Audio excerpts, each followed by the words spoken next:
Greetings and salutations, John Lord with the Imperial Cultural Society. Today, we are going to go over deities that are actually divine in the Pathfinder setting.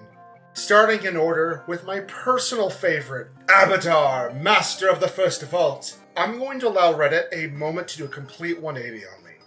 Now, don't get me wrong, I hate neoliberalism and the late-stage capitalism as much as any self-respecting gamer should. But I find the soy boy take that Abadar is a god of capitalism not only to be unfounded, but also just wrong. My boy Abadar is a union man. Now, if you agree or disagree with that take, please put it in the comments, alongside any suggestions you have. Any support to the Imperial Cultural Society is appreciated. Now, on to the rest of the video. It's not always about the money, Spider-Man. It's about the Mets, baby. Love the Mets. All right, baby, let's go. Get a home run, baby. Love the Mets. Let's go, Mets. Starting with the mechanics so that way you can turn your mindset into a grind set and follow all the legal guidelines so you can be a benevolent benefactor, master of finance, or just a rich asshole. All are possible with the Master of the First Vault. Abadar is known across the planet of Galarian under many different titles. Among them include the God of Walls and Ditches, the Gold-Fisted, Judge of the Gods, Master of the First Vault, Wealthy Father, or Big Bucks Daddy if you want to be spicy, Two-Headed Eagle, and the Scales and the Streets. Get yourself a god that is balanced on the scales, but marketable in the streets. No, I don't know what that means. His areas of concern are cities, law, merchants, and wealth. And unlike the last deity of law I mentioned, Abadar actually tries to follow both the letter and spirit of the law, and tries to, establish a fair deal, instead of just going, "Hey, you, obey me!" His edicts that as a follower you're expected to follow include: bring civilization to the frontier, earn wealth through hard work and trade, and follow the rule of law. I feel that since he is a known neutral deity, that especially that first one of bringing civilization to the frontier is a tad spicy when looked through the lens of real-world history, when similar kind of motive and idea was used as an excuse for real-world colonialism. In case anyone's zoned up during their history lessons in school, let me be the one to tell you that colonialism is pretty bad. Erasing cultures and religions in an attempt to civilize people has been used throughout history, and as a polytheist, my heart will always go out to the various cultures that were displaced and destroyed because of these actions. Now, the rest of the edicts honestly help at least remind us that Abadar is still a god of accountability. His anathema include engaging in banditry or piracy, steal, and undermine a law-abiding court. While I'm not sure where adventuring and the time-honored tradition of looting the dead falls into that, I do think the rest of those are pretty easy rules to follow. Now, I might just be saying that because I usually like to follow the rules. His divine attribute is constitution or intelligence, which makes sense if you're wanting to lean more into either the hard work and toil or the finance business side. Both are useful. And his religious symbol is a golden key. His sacred animal is... You saved me. Why? Monkey. And his sacred colors are gold and silver. Should you choose to devote your life to his cause, here are some further benefits you will get. Clerics of Abadar get access to the spells Illusionary Object, Creation, and Planar Palace, which, I'm gonna be real, my only complaint with Abadar is that his cleric spells, outside of Planar Palace, kinda suck. I'm not sure how creating temporary items with no value, or straight up making illusions makes sense for a deity of physical things and honest hard work. Only reason I'm not complaining about the fact that Planar Palace probably doesn't obey any zoning laws or pay taxes is because I like Magic House, simple as. His divine font can either heal or harm, which makes sense for his neutral nature. Same with his sanctification, which allows you to choose to be holy, unholy, or neither. Truly, the divine centrist. His divine skill is society, because again, we live in a society. His domains include cities, earth, travel, and wealth, with alternative domains including creation, duty, metal, and toil. And finally, his sacred weapon is the crossbow. I guess he was a huge fan of Daryl from The Walking Dead.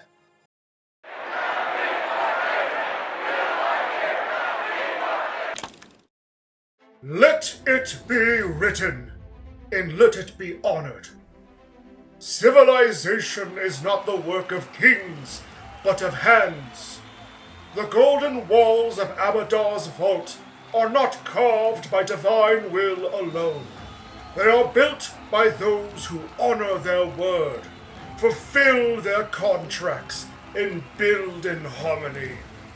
What is a union if not a sacred pact between neighbors? A contract not for profit alone, but for protection, for dignity, for fairness. There are those who speak of order, but they only mean control. They forge false laws to silence the voice of the worker. They twist the ledger to serve the few. But Abadar sees all ledgers, and in his divine record, every honest hand must be paid its worth. Commerce without justice is thievery. Law without compassion is tyranny. A city built on broken backs will only crumble. It is not strong foundations, but brittle stone that will crack. But a city where the mason is paid, where the builder is heard, where the streets are paved not just in coin, but in trust and purpose, that city shall endure. Abadar does not favor chaos, but neither does he bless stagnation. Progress must be shared, or it is not progress at all. So I tell you now, children of the city, speak your needs, organize your voices, write your name in the contract of tomorrow, and may Abadar bless your bargain with order, with law, and with enduring prosperity. So it is sealed.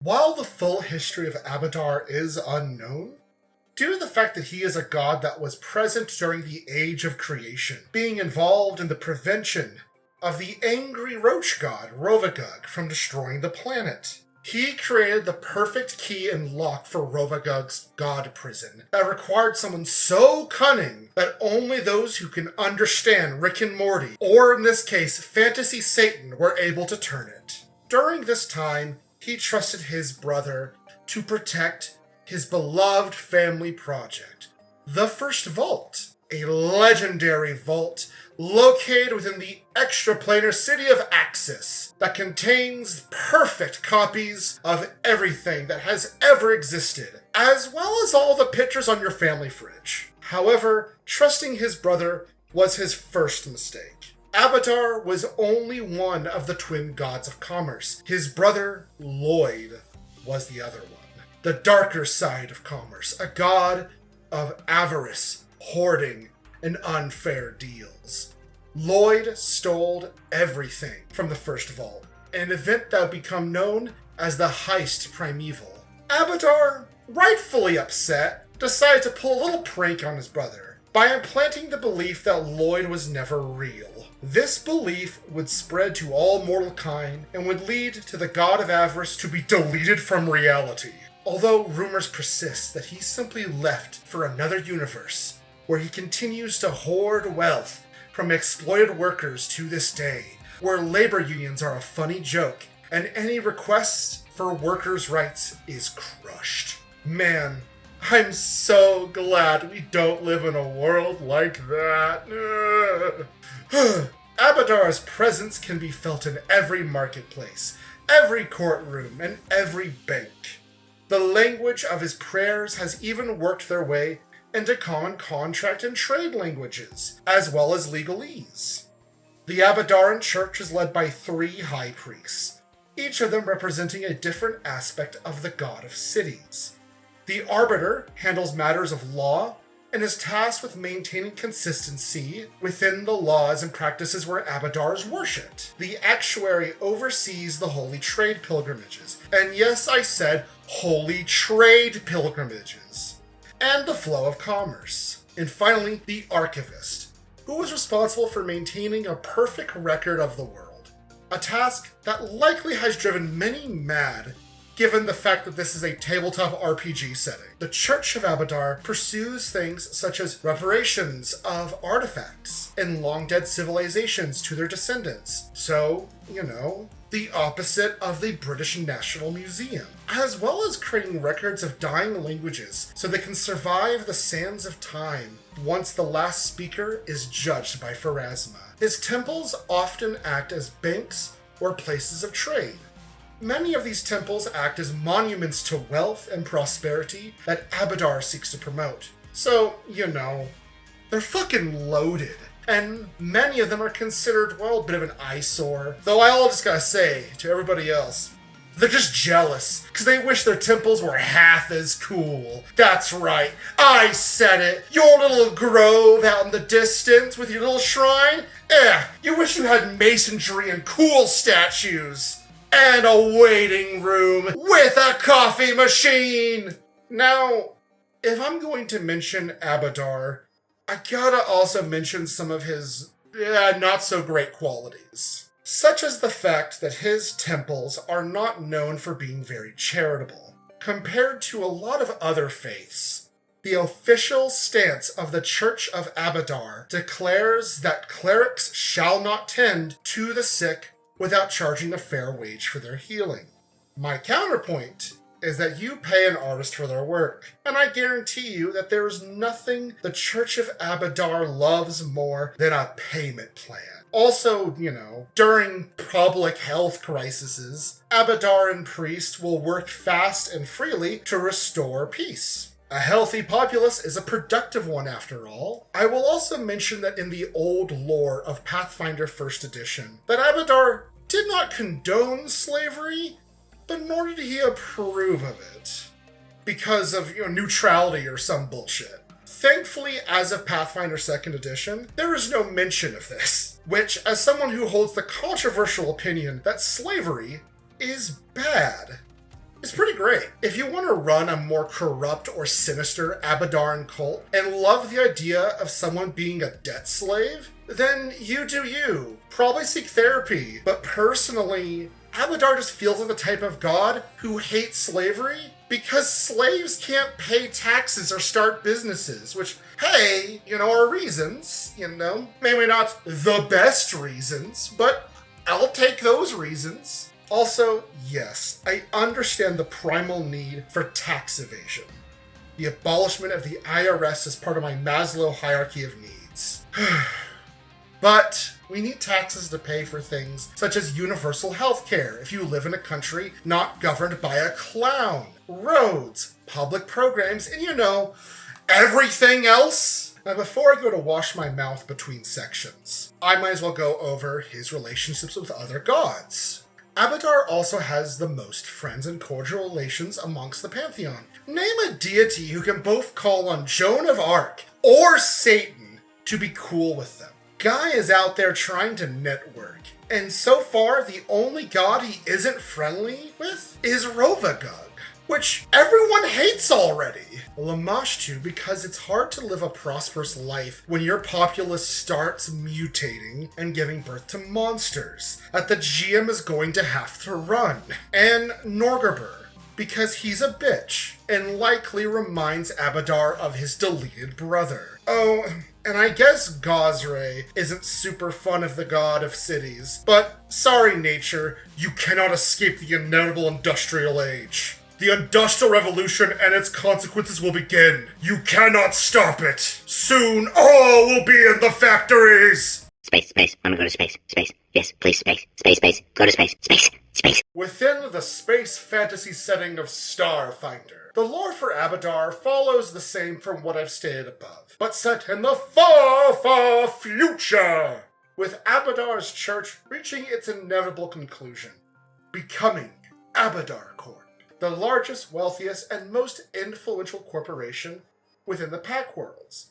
Abadar provides a multitude of services, from manufacturing, transport, financial, labor, legal, hypermarkets, and you get the picture. However, unlike the real world, this mega corporation isn't corrupt or evil. Stated within the lore that Abadarcorp's leadership avoids abusing its resources, and understanding that a monopoly leads to stagnation. They even provide education and finance for free, and inspire new competitors, offering loans for businesses that carry no interest. Needless to say, this is again a fantasy setting. Now, before we get into my final thoughts, let's take a word from our sponsors.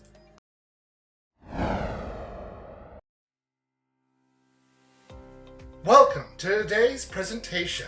Let us say I had a business opportunity for you. Employment, connections, dental, health, vision, and life insurance. Want to risk it all for a better life? Then welcome to Abadarcorp. As a level 2 employee, you will have completed our comprehensive training retinue, fully immersing yourself in the company culture and knowing how to use our strategies to navigate the business world. You gain the additional Lore General fee for business or corporate lore. You can use this lore instead of any of our other skills when making a recall knowledge check about subjects related to your work. As a level 4 employee, you'll be able to apply yourself in 3 different departments. According to my calculations, is a company perk you learn from our logistics department, allowing you to use the power of the market to grant allies both the benefit of their financial future, but also their competency.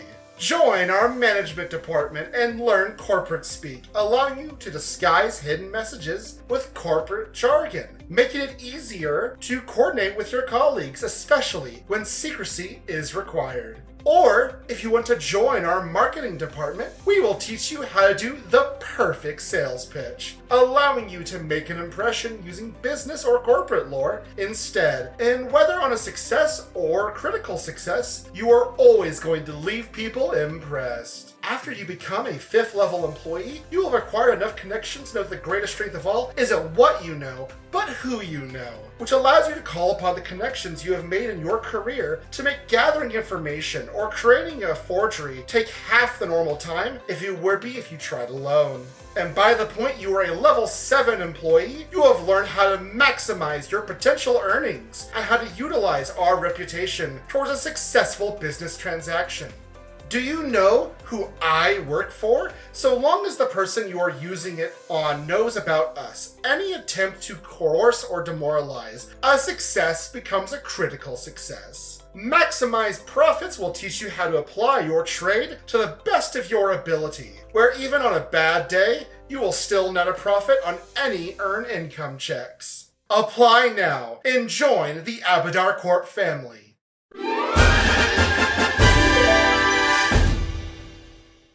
Hey, thank you all for dealing with that sudden sponsor. I had to, in order to pay for Marvel Rival skins to feed my addiction to drip. Abadar is an incredibly versatile deity for both players and game masters. His worshippers capable of being protagonists, antagonists, and well, everything in between. Personally, my favorite deities are the ones that create opportunities for people to be able to interact with the world. While Abadar might be for many a very boring deity, you kinda need boring. You need the mundane in order to push for the contrast once shit hits the fan. Also, take anything from this, just remember that just because a deity is a god of trade doesn't necessarily mean they're a god of capitalism. Trades existed longer than the concept of capitalism ever has. And as I said before in the intro, I just want to thank you all again for being here on this journey as I continue to upload more content. I would really appreciate, honestly, if you like, comment, and subscribe. I know, it's the whole algorithm thing. I know, you hear it all the time. It's just, I personally would rather appreciate seeing the Imperial Cultural Society grow. I want to be able to talk to more people about Pathfinder, and just overall, just leave a comment, leave a like, tell me what you want to see next. I want to make it up for you, in this exchange of, it's a trade in the spirit of Abadar. Let's have a fair deal here. And with that all being said, remember to please stay safe and stay glorious.